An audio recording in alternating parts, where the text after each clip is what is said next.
like sports? Do you like beer? Do you love sports and beer? Then you're exactly where you need to be. This is the Huebs, Views, and Brews show on 1252 Sports Chicago. Cheers.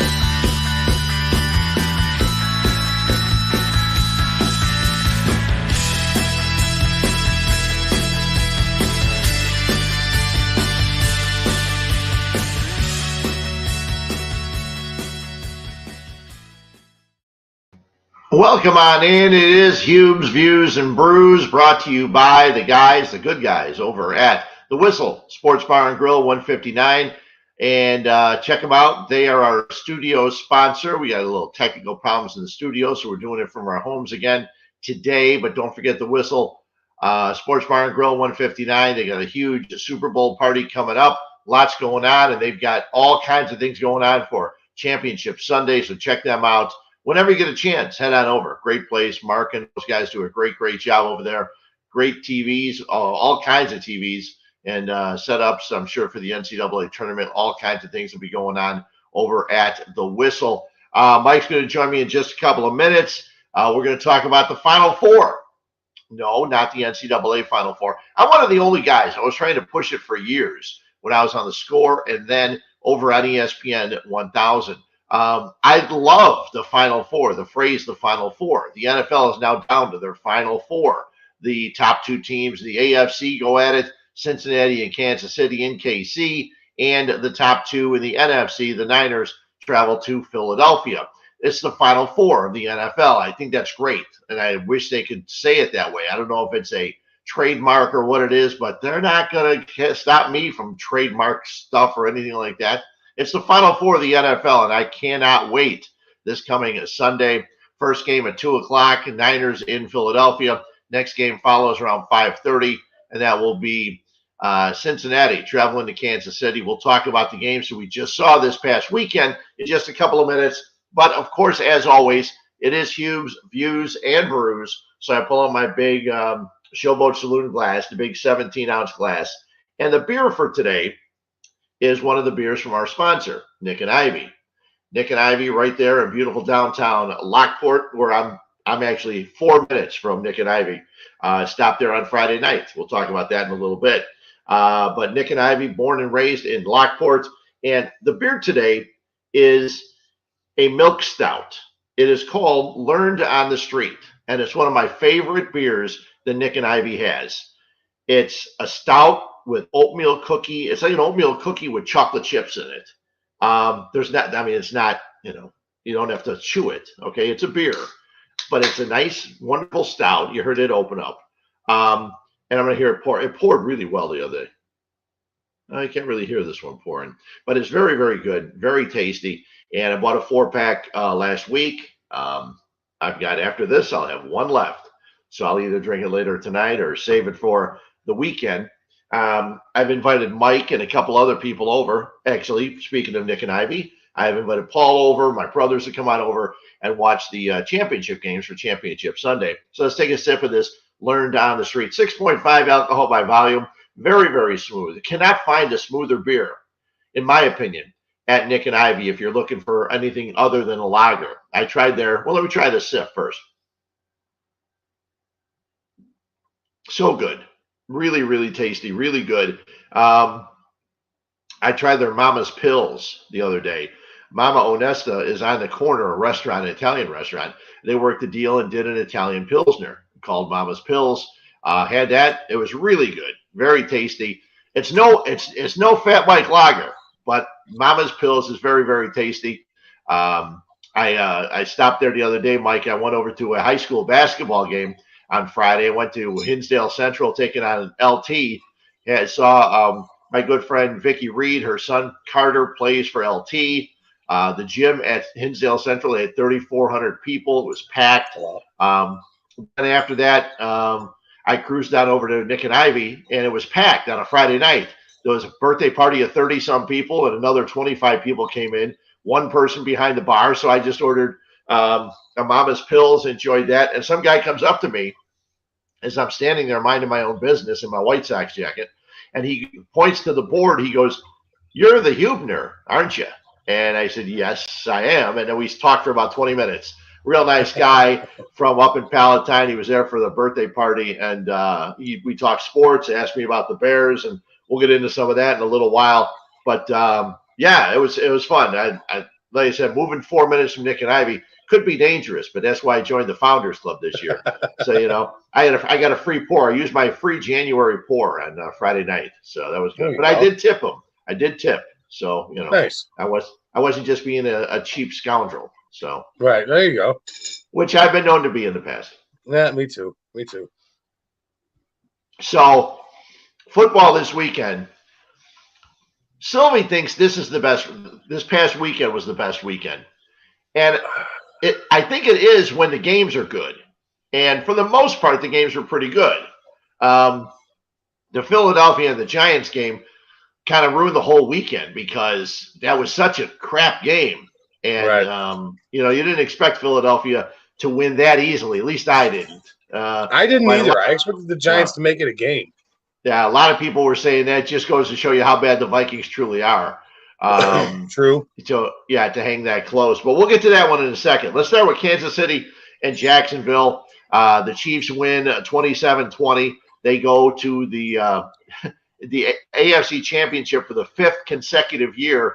Not bad for Andy Reid and Patrick Mahomes, but those high ankle sprains can hurt, and they can keep you out for a while. He says he's ready to play. That's got to worry you, though.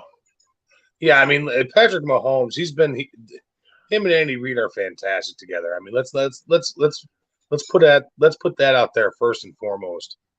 5 consecutive AFC Championship games. That's pretty awesome. That's every year that he's been a player.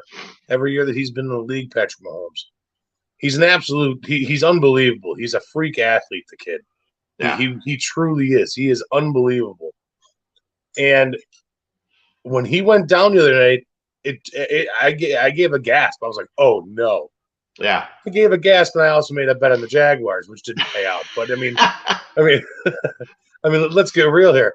But the kudos to Trevor Lawrence and that Jacksonville Jaguar team. I mean, keeping it close, keeping it tight all the way up until a bad interception, and a bad fumble play. I mean, the Jacksonville Jaguars, they can actually compete here.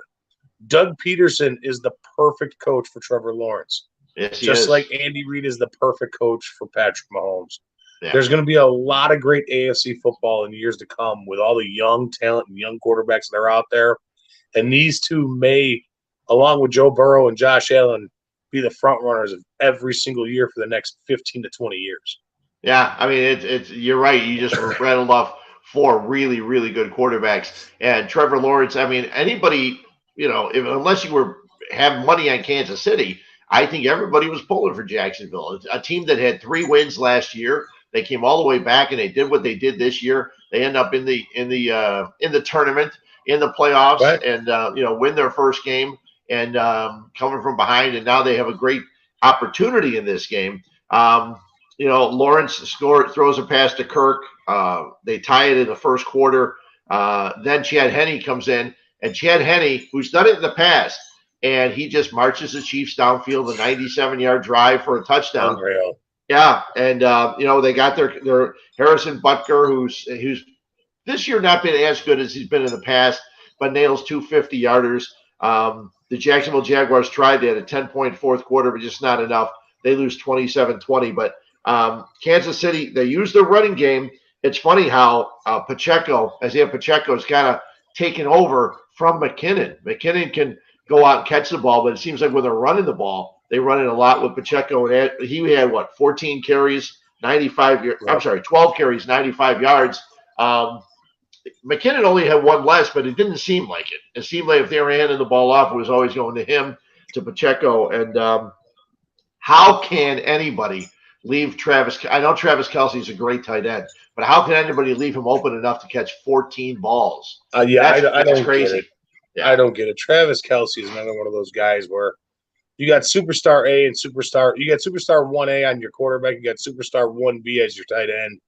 I mean, that's just an unfair pairing. Travis Kelce, To me, he's the best tight end in the league. I'll never draft him again in fantasy football because he didn't score enough for me. But not this year, last year. Not this year, Travis Kelce. But it's unbelievable. He's doing it with pretty much Travis Kelce and a bunch of misfits around him. A bunch of guys Right. it still happens. I mean, just get open. Do your route. Run your route. And I will find you. We will create a play. We will get first down after first down, and we will put up points. Kansas City's defense is not all that great. No, I agree. Their rush is good. Jones is really good on their rush, but other than that, defensively, you're right. They're not all that good. They'll be tested severely. They'll be tested severely by Cincinnati like they were last year. Yeah. And I'm gonna go out on a limb and say again, this time the Bengals beat the Chiefs again. Yeah. The Bengals are way too high-powered offense, and Joe Burrow knows how to control the clock with the best of them. That's what, like I said earlier, Josh Allen, Joe Burrow, Patrick Mahomes, and Trevor Lawrence. Those four kids may be your quarterbacks for the next 15 to 20 years in this league. Yeah. Every single – it doesn't matter. It's a coin flip at this point. That's how good Mahomes is. That's how good Burrow's been. Josh Allen needs a little bit more around him. Let me tell you something about the Buffalo Bills, too. They need to figure out a fucking running game up there. Well, they have running backs, but they decide not to use them. They never use throw the ball. They never use them. That's crazy because Cook looks like he's one heck of a running back as a rookie, and they just don't. They use him sometimes, but not nearly enough.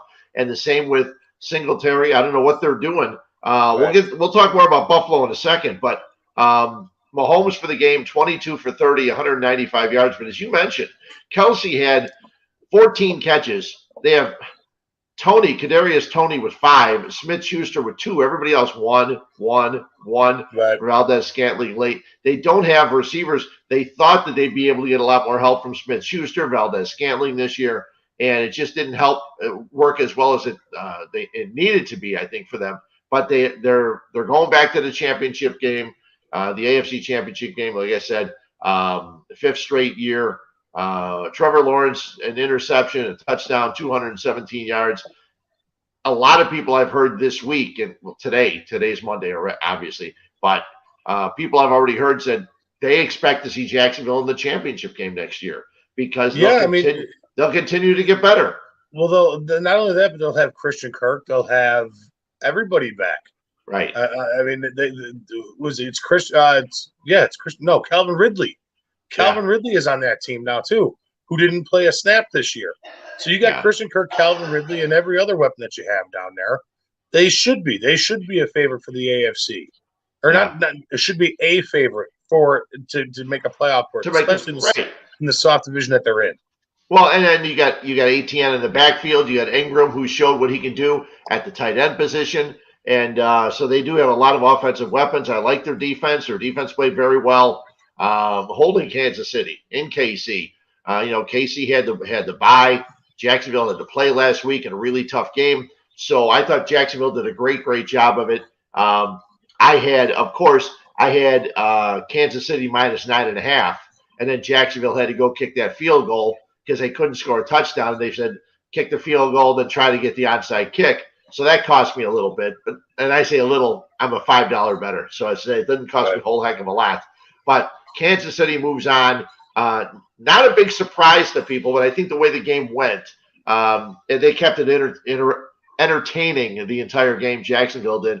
That was a lot of fun. More than we can say for the second game, because at halftime of the second game, I looked at Linda and I said, "Let's watch The Crown, or let's watch something," because let's watch HGTV. Yeah, because it was 27-0 last week.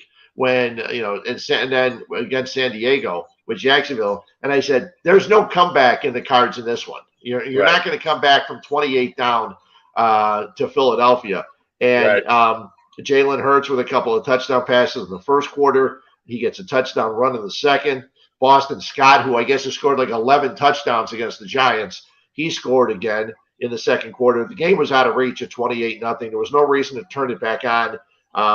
I did not turn it back on. Actually, I think I turned it on at the end just to see, because I wanted to see the show that was on afterwards or something. But, it was a brutal game. But it's funny. I'm watching Philadelphia, and they win, but they don't. I don't know. Maybe it's because I'm a Niner fan, but they don't impress me in their victories, even though they won 38-7.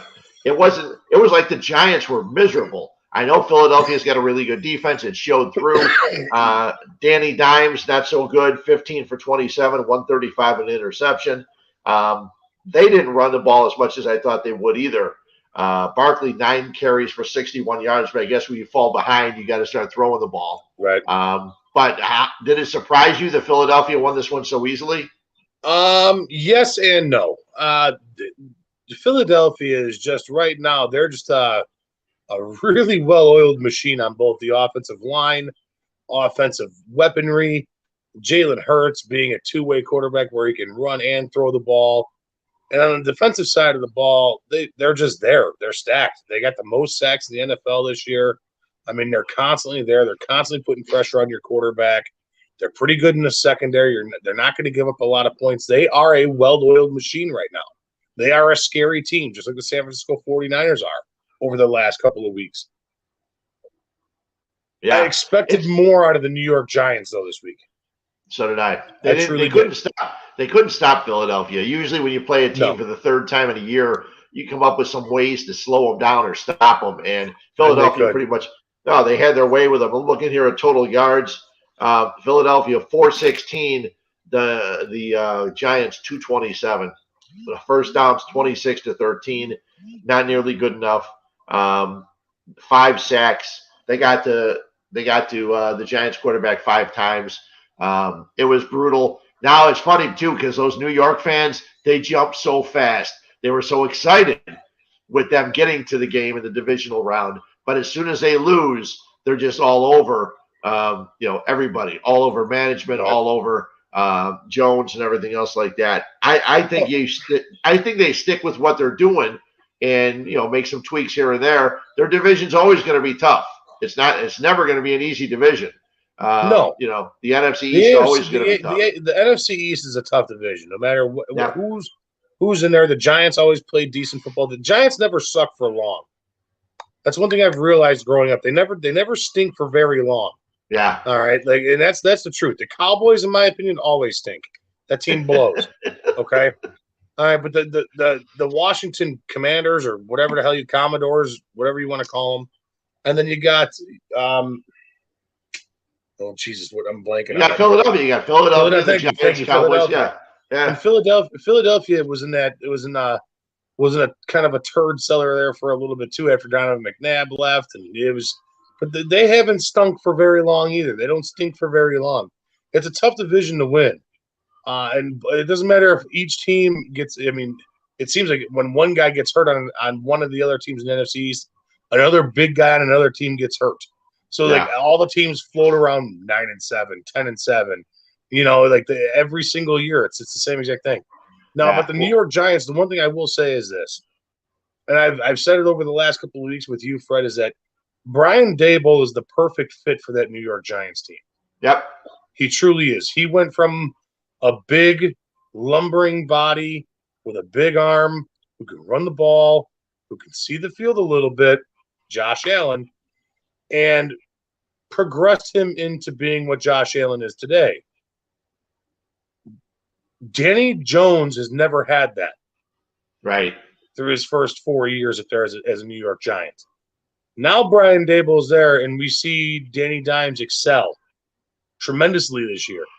I expect that the Giants pick up that 5th-year option on Danny Jones because I think they're far back in the draft.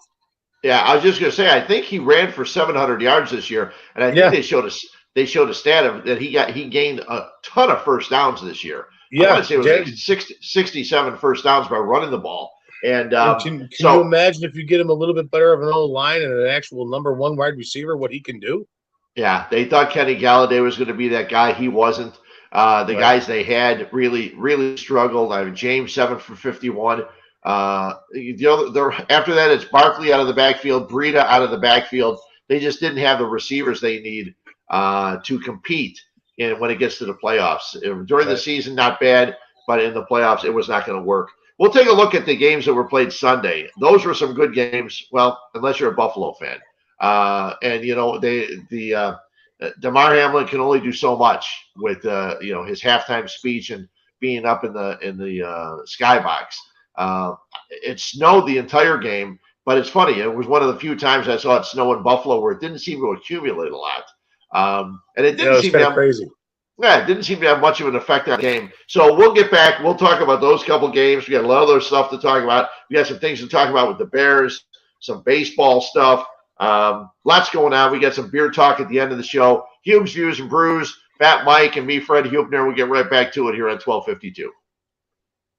Stagecoach in Lockport has a unique menu from fresh salads and burgers to venison and steak sandwiches. We feature plenty of appetizers and desserts for a perfect way to start or end your meal.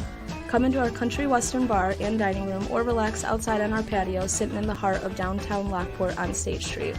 We can accommodate both small gatherings and large parties. Offering 16 different beers on tap, frozen margaritas, an extensive bourbon and whiskey menu, and our famous Bloody Marys, you cannot go wrong at Stagecoach. And if you're feeling lucky, come try DJ Bingo on Tuesdays or our Big Pay slot machines all week.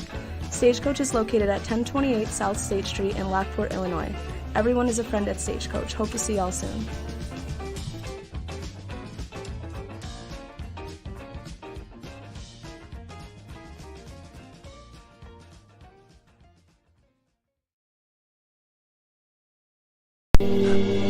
Aussie football, are you ready, brother?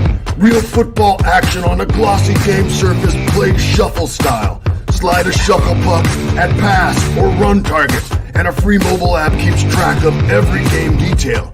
Easy to learn, but this game of skill is difficult to master. Take care of the ball or turnovers will kill your drive. The game is guaranteed to get your competitive fire burning, and it's perfectly sized to take anywhere. The park, a barbecue, your next tailgate, or fun at home on game nights. Aussie football is simply the best, most realistic and competitive game of football available anywhere. Add defense when your skill improves and take the game to the next level. The perfect mix of fast action and real football drama, where a last-second Hail Mary can break hearts or make champions.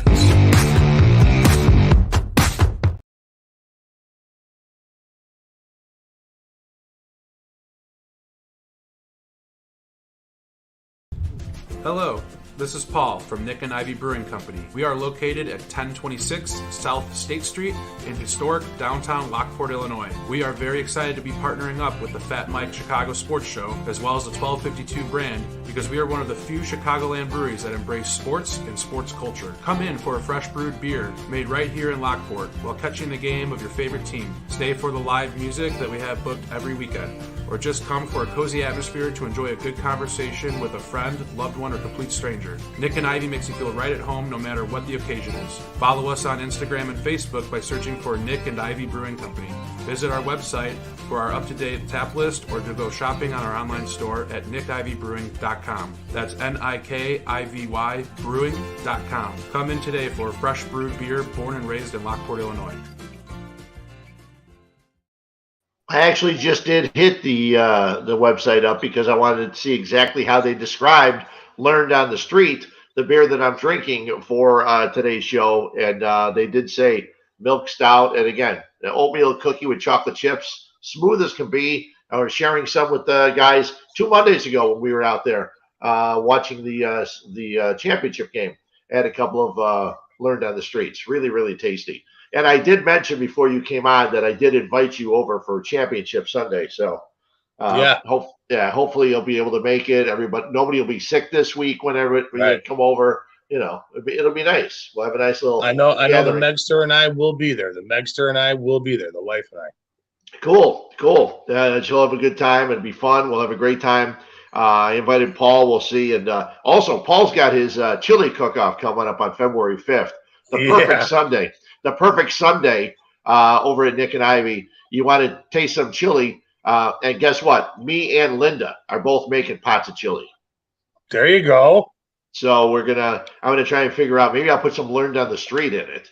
Get some of that chocolatey taste in my chili. I don't know. We'll figure it out. We'll mess with it. As long as it's edible, that's all that matters. I've got enough crock pots so I can make a couple things of chili. Okay. Cincinnati Buffalo. This is a game that we were all looking forward to. At least I was. I could not wait for this game to get underway, and I was so surprised at how Buffalo came out, and Cincinnati just had their way with them. They just smacked them around, and at halftime 17-7, and it wasn't even that close at halftime. And Stephon Diggs, after the game, you hear he's all upset. He walked out. He was in the locker room, walked right back out. Someone got him to come back in. He was upset. He was bitching on the sideline. He wasn't getting the ball enough. It's interesting because the Buffalo offense has the weapons. We've talked about it with Dawson Knox and with all their receivers and with Davis and everything else. For some reason, and a running game. For some reason, I don't know if it's play calling or what it is, but with all the offensive weapons they have, they should have been able to score more than 10 points on the Cincinnati defense. Right. And I know what the problem is with the Buffalo Bills offense. That's okay. They have all the weaponry for Josh Allen to throw the ball to. Dawson Knox. They have Davis. They have Diggs. Stephon Diggs, and they have so many other weapons up there to throw the ball to. The problem is they don't have an every down back or a 3-down back. That's the problem with that team right now. All right, yeah, you have Devin Singletary and you have James Cook. Yes, I get it. I understand it. But you don't utilize those guys in a way of a 3-down roll or hell, even a 2-down roll. No, you don't. If you have a lightning and thunder punch, you got to stick with that punch. I mean, you're going along the lines of something like you have to enable the running game to do something for you, to chew up clock. Because just like Kansas City, just like Cincinnati, just like those old school teams with Tom Brady on the Patriots, the Buffalo Bills have the ability to score at will. When they want to score, they can score. And when they do, they don't eat up any clock. Plain and simple. Right. Because they have zero run game. You have zero confidence in the Bills have zero confidence in their running game. If they had a little bit of confidence back there to hand the ball off to where you could pick up 3, 4, 4.5 yards, they'd be a lot better of a team than they are right now currently as it sits. Sitting on the bench. It's funny because you say that. And I'm looking here at the numbers, okay? Their leading rusher was Josh Allen, 8 for 26, okay? Most of those, I think all but one were probably scrambles. Singletary carried it 6 for 24. That's exactly 4 yards a carry. Cook, 5 for 13. That's a little bit under 5 yards per carry. Right. They just don't give it the opportunity. The running backs only carried the ball 11 times. They ran the ball for 63 yards. Cincinnati, on the other hand, 34 rushes, 172 yards. And how much? Who won the time of possession battle? Cincinnati 34-26. There you go. I mean, that's an 8-minute swing. That's literally an 8-minute swing. Yeah. I mean, that's exactly what I'm saying. So you could probably say half of that. Take 4 minutes, dedicated to running plays out of the 8-minute swing. That's 4 minutes is 4 minutes is the last drive of the game. Yeah. 4 minutes is the last drive of the game, touchdown and getting the ball back. I mean, that means a lot. That means a lot for a team. And that's what exactly the Buffalo Bills don't have. They do not have a running game they can rely on or trust to put them in position in the playoffs to win a football game that you can rely on for them to advance. Yeah. I wanted to stop right here because I want to talk about the tight ends because Cincinnati's tight end, Hayden Hurst, they went out 5 catches, 59 yards. He's a big key factor. Goddard for Philadelphia. Let's see what he did. He had 5 for 58. Kansas City with Kelsey, we know about that. 14 catches for 98 yards. And Jacksonville right now has Ingram, 5 for 31. And we'll see more tight ends here coming up. The tight end is such a huge role in the offense nowadays. And Knox for the game, he had 5 catches for 65 yards for Buffalo, but a lot of those seem to be late. They didn't get him involved in the game early enough. But Jamar Chase was just on fire. Chase could not be stopped. When he catches that first touchdown pass, a 28-yarder from Burrow, and then Hurst with a nice touchdown catch. It's 14-0 after one quarter, and you're thinking, okay, this maybe Buffalo gets back in. They're at home. But Cincinnati, I never thought, once this game started, Cincinnati marched downfield, I never thought they were going to lose. It's like they were so confident with their offense. I never had a doubt that they were going to win this game. Right. And that's how I see them going into the next week into Arrowhead. I mean, I firmly believe that Joe Burrow and the Buffalo Bills, Joe Burrow and the Cincinnati Bengals march into Arrowhead and just keep it rolling again. They're going to be in their second Super Bowl appearance in 2 years. Yeah. Well, Burrow's 3-0 so far in his career against Kansas City. Right. They beat KC last year 27-24 in the championship game. Burrow's 5-1 in the playoffs. His only loss was in the Super Bowl. And I loved after the game, they asked him about the possibility of playing on the neutral site and everything. He just said, well, better send those refunds because they were going to – if they had won, I mean, if Buffalo had won, that Buffalo-Kansas City game was going to be played in Atlanta. Right. Yeah. And now I'm hearing a lot of people say that the NFL may look at playing the conference championship games at other sites, at neutral sites. You can't do that. I don't think it's bad. You can't do that. That's stupid. Well, it's terrible for the home fans, okay? Home fans already, if your team's good enough and gets to the Super Bowl, they already have to travel. Now you're going to have your home fans have to travel somewhere else to go to the conference championship game. Now, I understand it's probably only 30,000 people, but still, it's the fact that these people are behind the team, they're traveling with the team, and now you're going to move it to a neutral site. You work all season long to get home field advantage. And right. I would not want to see that happen. Definitely not want to see that happen. So Cincinnati moves on to get Kansas City. It should be a great game. That is the second game on Sunday night. And rightfully so. I knew as soon as Kansas City won, they locked that one in, because if the AFC Championship game was going to be in if it was going to be in Atlanta, they would have had two East Coast games. They would have ended up playing one of them at 6:30, Eastern time, which I guess isn't that bad. But on a Sunday night, it might have been difficult. But then the Niners and the Cowboys. This game surprised me because I knew the Niners had a good defense. I didn't know that the Cowboys defense was going to bring it as hard as they did. Cowboys defense played excellent yesterday against the 49ers. Yeah, they did. Go ahead. I'm sorry. No, I was just going to say it surprised me. The Niners weren't able to do anything. They weren't able to run the ball early. Purdy had to run around, look for receivers, couldn't find guys open. They struggled early. A halftime score of 9-6. With field goals. Robbie Gould kicking 3 field goals in the first half. The Niners not scoring at home, not scoring a touchdown. With all the weapons they had, that Cowboy defense was all over the place, and we knew they were going to be good. But I was surprised that they were able to stop the Niners as much as they did. Yeah, the Dallas defense is legit. They truly are legit. And I think maybe if Tony Pollard stays in that game and not breaking his tibia or whatever the hell he broke in that game, I know it required surgery. I saw the update on it this morning with Rappaport and with who's the guy with the big head and the hair? Which one? Adam Schefter. Oh, Adam Schefter. Okay. All right. I saw the report with Rappaport and Schefter that it's going to require surgery on that leg that he messed up this morning or last night. I think if Pollard stays in that game, we may be talking a little bit differently now currently at 7:34 Central Standard Time in Chicago here.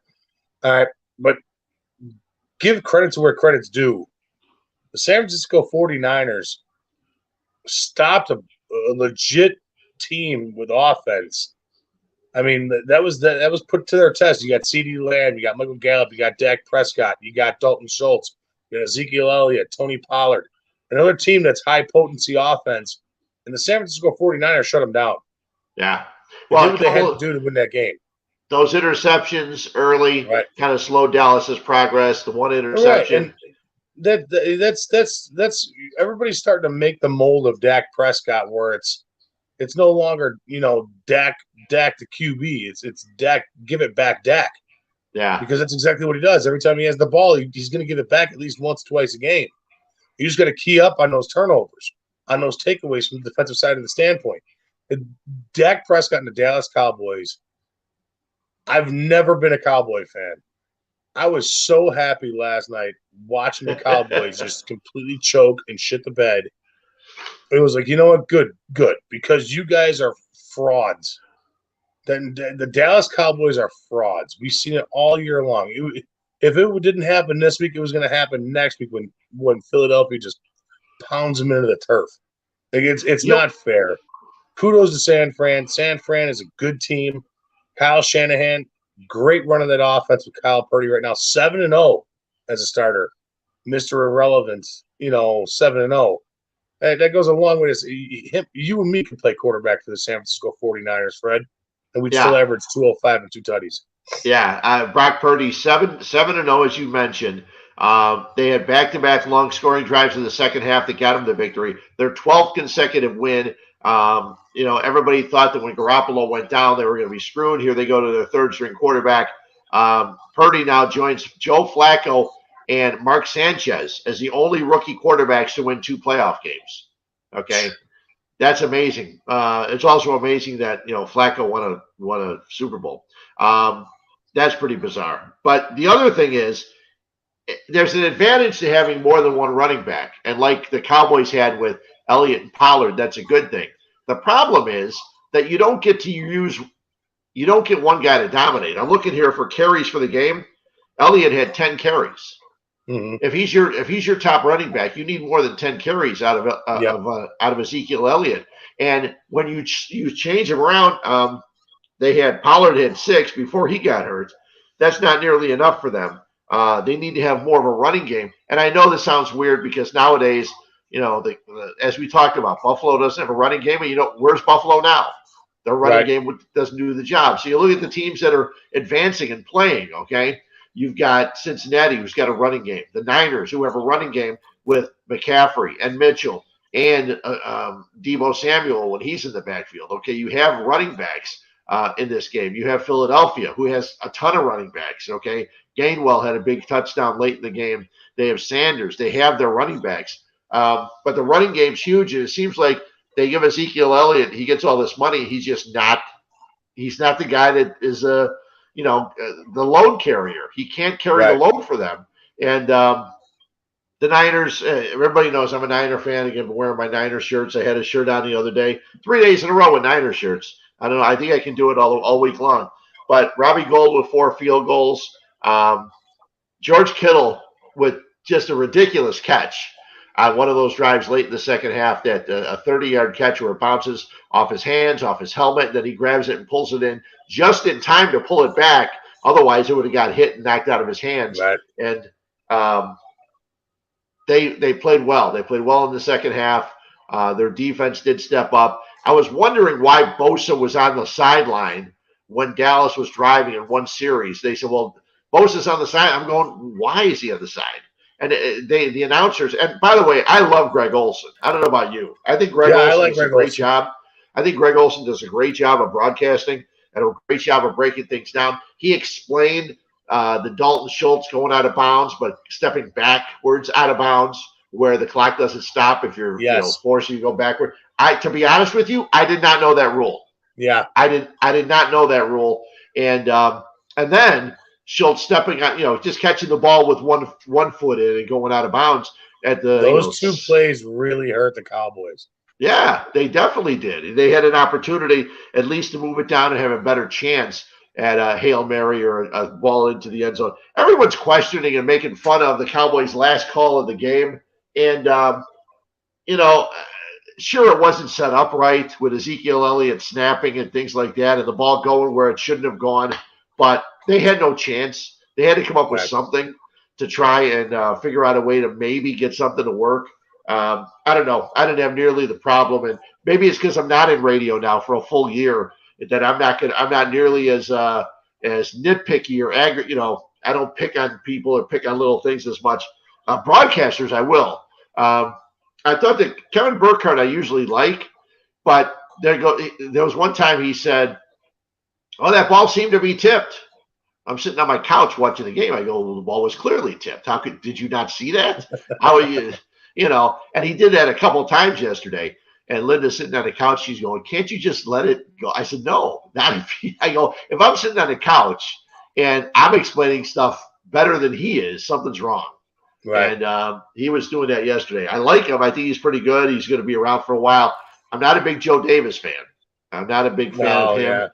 And the Bears had a lot of him this year. I just think he's your typical generic announcer. I think Burkhardt's better than that, but who knows? And now they mentioned that I guess when Brady comes in, Tom Brady has signed a contract already to work with Fox. And I'd hate to have Brady come in and see Greg Olson get chased away, because I think Greg Olson does a great job. It was fun. Yeah, I like Greg Olson a lot. I love how he was breaking stuff down, breaking down things right away with his, showing how the blocks were made and stuff like that. And obviously he's great with the tight ends, and he was showing how both tight ends on both teams were doing a great job blocking. The Niners are really good at the run game, and it's because everybody on the team blocks well. And that was pretty cool. I love it's great how they broke that down and showed some of the nice runs. But the Niners advance. They get Philadelphia. They go on the road to Philly. I know it's not easy playing in Philadelphia. The fans are crazy, but I think the Niners can tune that out. I did not look at what the point spreads were in these games. I think it was one for the for which game? I think Cincinnati was favored by 1 point. No, getting a point, because Kansas City, they're not sure about Mahomes, and I'm not sure what the second game was. Did you take a look at it yet? I have not. I have not looked at the spreads yet. No. Okay, now I got it. It doesn't take me long. The Niners are getting 2.5, over under 45.5, and the spread in the Cincinnati Kansas City game is, well, now the Bengals are a 1 point favorite.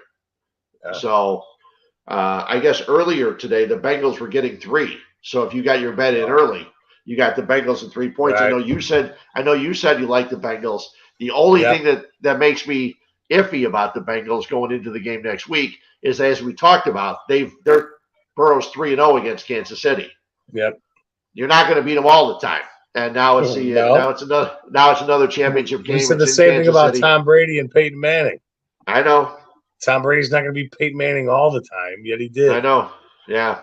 The one thing I think the game showed yesterday, CeeDee Lamb's unbelievable. CeeDee Lamb is one heck of a receiver for the Dallas Cowboys, and he is that's when we talk about the Bears. That's the kind of guy the Bears need. A guy that is a guy that's he's gonna get 8 passes a game, 10 passes a game. A possession number one wide receiver. Yeah, a number one guy, a guy that they can go to often, a guy that Fields can find. There's 3 guys that I heard mentioned yesterday. They talked about them being, I'm pretty sure, free agents. 2 of them I know for sure.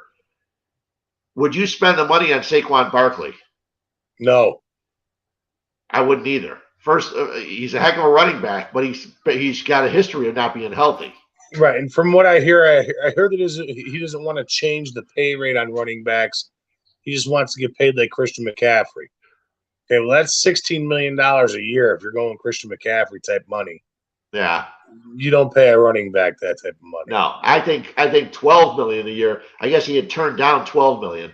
Right. And I think that's more than you need to pay running backs. Right. I think we've seen that around the NFL. You don't need to do that unless you want to draft one in the 3rd, 4th round or something like that.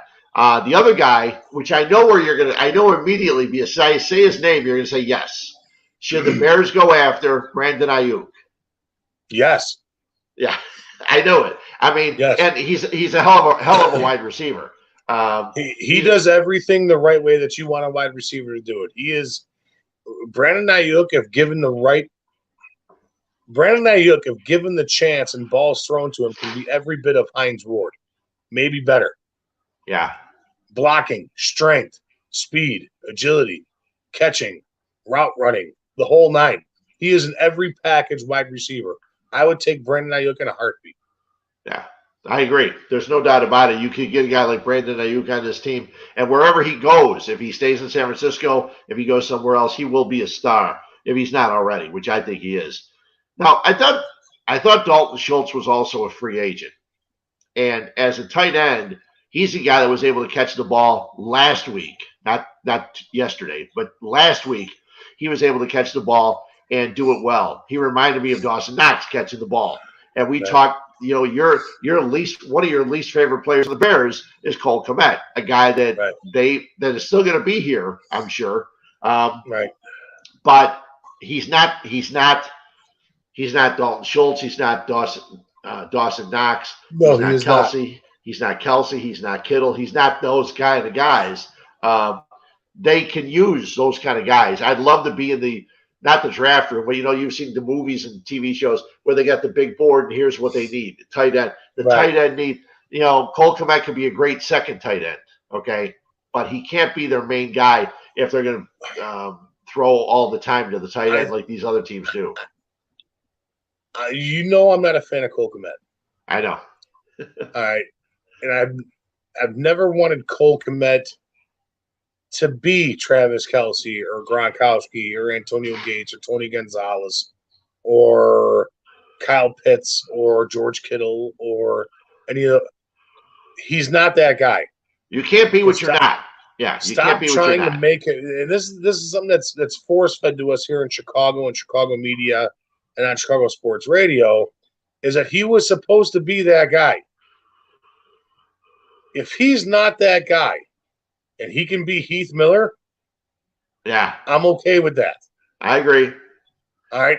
If he's not that guy and can be Ben Watson, I'm okay with that.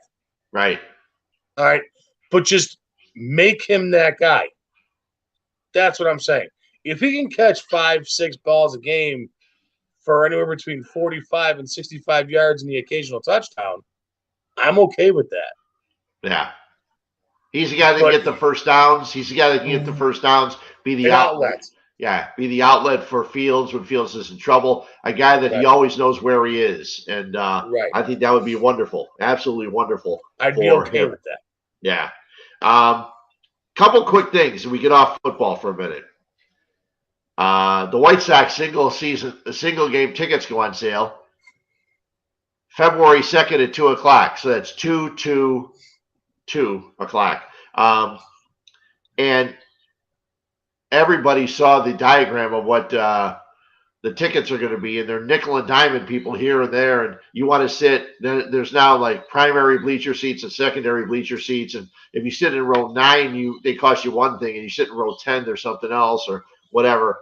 I hate the way baseball has gone about pricing tickets. It should just be box seats are one price, bleachers are one price, first balcony, upstairs is one price, the top floor is one price. I mean, I know it's I'm living in a utopian world, or at least wish I was.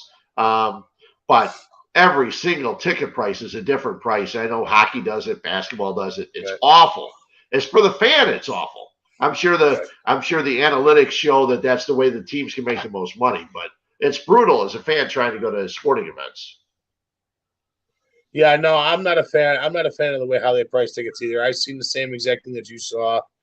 And for a team that's struggling, I don't know how you can change the prices on, premier seats or, luxury seats or anything like that. For a White Sox that needs to make the playoffs, and they should have been the last 2 years. I don't think you touch that. I don't think you touch that at all. No, there's like 3 different, there's 3 different sections. When they're playing contenders, they're playing the Yankees or playing the Astros, there's one set of prices. Then when they're playing their division, there's another set of prices. Then when they're playing the Royals, those same seats for the Yankees are $42, but for the Yankees they're $102. Right? It's crazy, absolutely brutal. 2 other things. It looks like they're going to go into the season where Roman Gonzalez is their second baseman. Now, I saw somebody post something today, and I had to go double check because they said, "Why don't you sign Elvis Andrus as your second and have him play second, and you'll have Anderson at short and Andrus at second because Elvis Andrus helped save that team last year, at least kept them in it after some injuries." Roman Gonzalez looks like a nice young player, but he's not anything for fans to get excited about. And the other thing, he's a guy. The other thing is, Eloy Jimenez was on a Zoom call with a bunch of the White Sox media writers today, including Scott Merkin. And he wants to play the outfield. He's worked on it. He wants to play the outfield. He doesn't want to just DH. So, and it's not going to be left field. It's going to be right, because in left field, we're going to have Benintendi, or the White Sox are going to have Benintendi. Right. You're going to have Robert in center. So you hopefully will not end up having to see, Sheets or Vaughn out in right field ever again, which is a good thing. And Larry Garcia, God, I think is still with the team. I'm not sure what he's going to do. Probably fill in for everybody when they get hurt. But Eloy still wants to play some outfield. Yeah, I know. Yeah. I know. He wants to play some outfield. This happened late this afternoon. I don't know if you saw it, but former Cub broadcaster, it might become a former Braves broadcaster. It looks like Chip Carey could be moving to do Cardinal games. Oh, no. Yeah, replacing a guy named Dan McLaughlin. I didn't know who he was, but I guess he did TV for the Cardinals, and I guess they're going to bring Chip Carey in. So, Chip's going to come in where Grandpa used to be, down in St. Louis. And, it's got to be TV, because Chip Carey doesn't describe the games well enough to do radio. That's right. You know what? That's right. You don't trust a guy named Tiny, Chip. You don't trust those guys. Skip either. Skip or Chip. Skip Bayless. Chip. Yeah. Tiny. Two, unfortunately, well, deaths are always unfortunate, I guess, right? We talked about Jeff Beck last week when we were sitting here, and now David Crosby from Crosby, Stills, Nash and Young, and Crosby, Stills and Nash, he passes away. And the music that's been played the last couple of weeks, especially in my car and here in my house, is listening to Jeff Beck, listening to Crosby, Stills and Nash, and that's all been great stuff. And then just yesterday morning, Lynn Bramer passes away. From WXRT, and 68 years old. He had prostate cancer. I posted some stuff yesterday. When I found out he was sick, I sent him a message. When I was retiring a year ago, he sent me a message saying, congratulations getting out of this crazy business and stuff like that. And just a wonderful guy. And I think over the last couple of days, people have seen, even if you've never had a chance to meet Lynn Bramer, you would have loved him because he's a huge Cub fan. He was an absolutely huge Cub fan. And it was always at Yaxie's for opening days and things like that. Just a great, great guy. Tried to come back. He worked a little bit in November and December and then got sick again. And 68 years old from prostate cancer. And I guess one of the things that does show is that you got to have things checked, like when you're 45 and 50. And not that could have stopped it, but you know what? It doesn't hurt. And men are slow to have someone put their finger up their butt when they go to the doctor. Not something they enjoy doing, but you know what? If it's going to keep you healthy and keep you around a little bit longer, you got to go on and do it. But Lynn was a great, great guy, and XRT did a great job today, playing a lot of Lynn Bramer stuff and things like that. And he was wonderful. I tell the story when I was working with Murph in the mornings over at the Score. XRT and the Score were in the same building, 4949 West Belmont. And just a little bunker, a little one-story building. We were on one side of the building. XRT was on the other side of the building. And we're in there. We're doing our show. And Lynn knocks on the window as we're on the air. And he comes in, and Murph goes, Lynn, what's up? And he goes, I'm just begging anybody that's out there listening. I need coffee. But I can't have coffee without cream and sugar. There's no cream and sugar here. They use it up. They never refill it. And I'm in the morning. There's nothing here. I can't leave.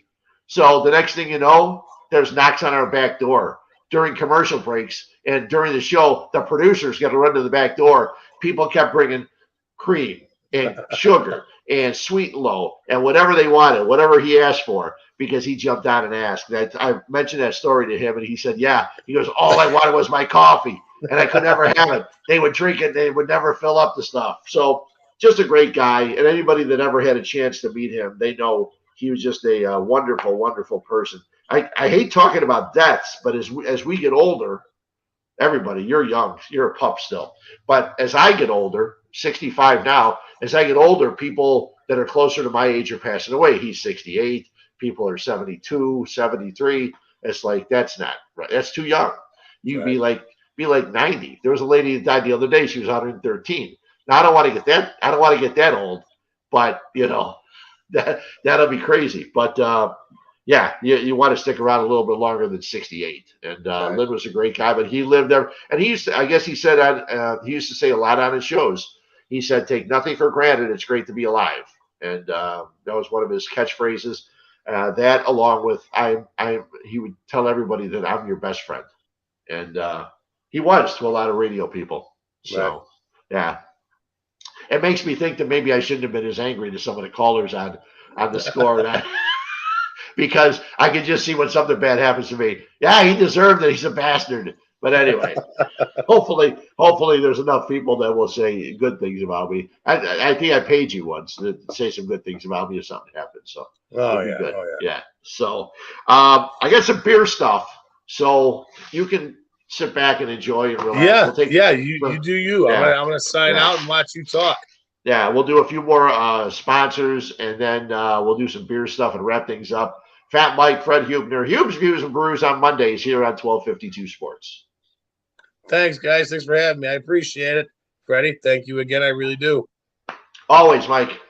All right. Megaplex Sports Complex is a 78,000 square foot center filled with hardwood and turf.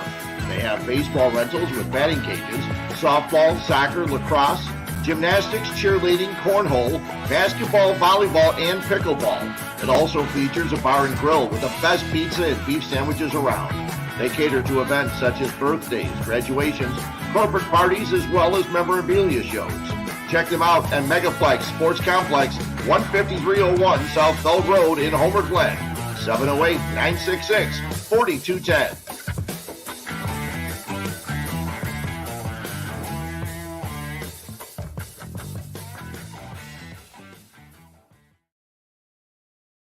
Hi, I'm Jonathan Darren, licensed real estate broker with Coldwell Banker Real Estate Group in Homer Glen. Are you looking to buy or sell? Have you been disappointed in the past? The Jonathan Darren team with Coldwell Banker Real Estate Group focuses on providing you with a concierge level of service during the process of buying or selling. We are a service-oriented team with a fresh and professional approach to selling real estate. Our goal is to combine knowledge, skills, and passion to exceed our clients' expectations, and most of all, we truly care. We are a knowledgeable real estate team focused on offering expertise and innovative solutions for our clients. The Jonathan Darren team has 5 full-service real estate brokers and a dedicated full-time marketer servicing all of Chicagoland. We will customize a detailed plan around your timeline for a sale, purchase, investment, estate, or other needs. Real estate transactions can be stressful, but don't need to be. Let us handle it for you. Visit our website, homesbyjdt.com, or call 708-308-1938 today. Expect better in real estate. Choose the Jonathan Darren team.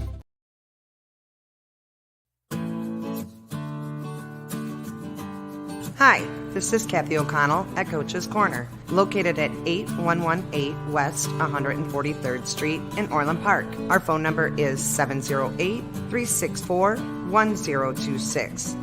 We are Orland Park's #1 sports bar. Come in for our wonderful beer menu and seltzers with a fully stocked bar. Watch a game, drink a beer, and try something off our amazing menu. We have everything to choose from: nachos, potato skins, and our house-made bar chips to start off with. Then try our tacos, burgers, and one of our delicious sandwiches. And don't leave without trying our famous jumbo wings. They do not disappoint. Coach's Corner. It will sure to become your local bar. Again, we are located at 8118 West 143rd Street in Orland Park. Come see us today.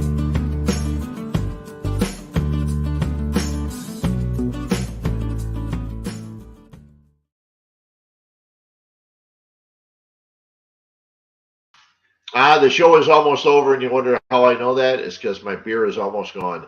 The Learned on the Street from Nick and Ivy, a wonderful milk stout. Check it out. They've got it on tap, along with a bunch of other beers. The Huebner's on tap. The Fat Mike is on tap. Mama's Pills. Check them all out over at Nick and Ivy. A couple of beer notes before we get out of here. The Chicago Reader, the newspaper that's been around, the free newspaper that's been around forever in the city. They have launched their Best of Chicago Awards. My two dogs are barking at me now, so I guess the show is almost over. Stop, Penny. Stop. So they launched their Best of Chicago Awards. Their best local beer includes a couple of places that are really great. Dovetail and their Vienna Lager. And my guy, Tom, over at Goldfinger. and their pills. So those are two of the best local beers that the Chicago Reader has found. Also, Open Outcry Brewing in the city, south side of the city. John Brand and Open Outcry Brewing are finally beginning to now self-distribute. Distributing for craft beer is not easy. A lot of craft breweries, when they first start, they get their truck, they load their truck up, and they make stops here and there and here. And I know that John said that Armanetti's in his neighborhood had asked, when am I going to be able to have your beer?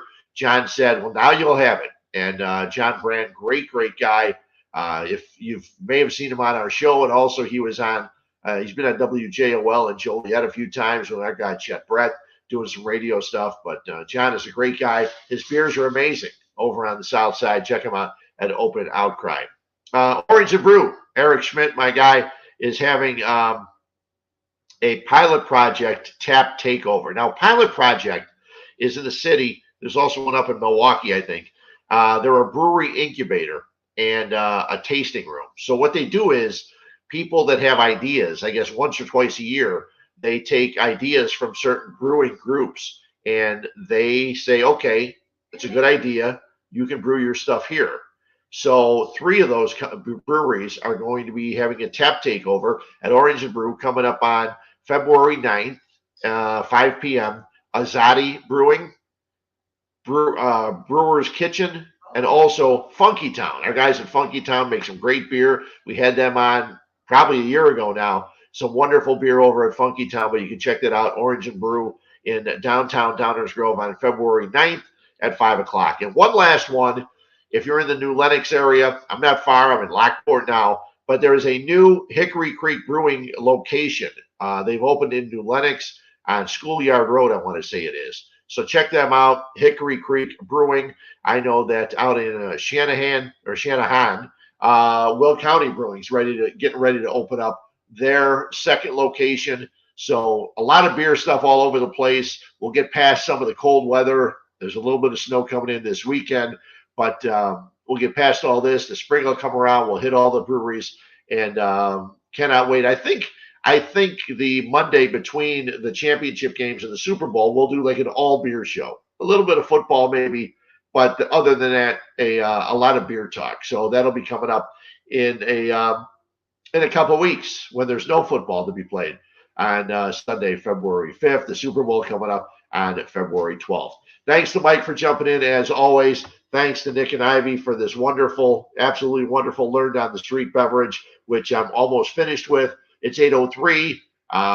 Thanks for watching. Don't forget, you can always find all of our stuff. If you missed one of the shows, one of the guests we haven't had a beer guest on for a while, but you can go check it out at Spotify or on YouTube or on Twitch. See the other people that we've had on. Go back and listen to some of the interviews and some of the shows we've had. You can go back and do that. We're always on Facebook or Meta, if you must.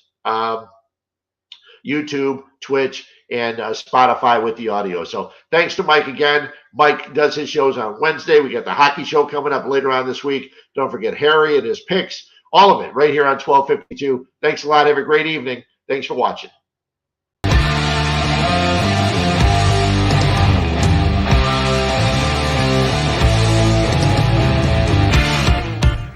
Thank you for listening to 1252 Sports Chicago.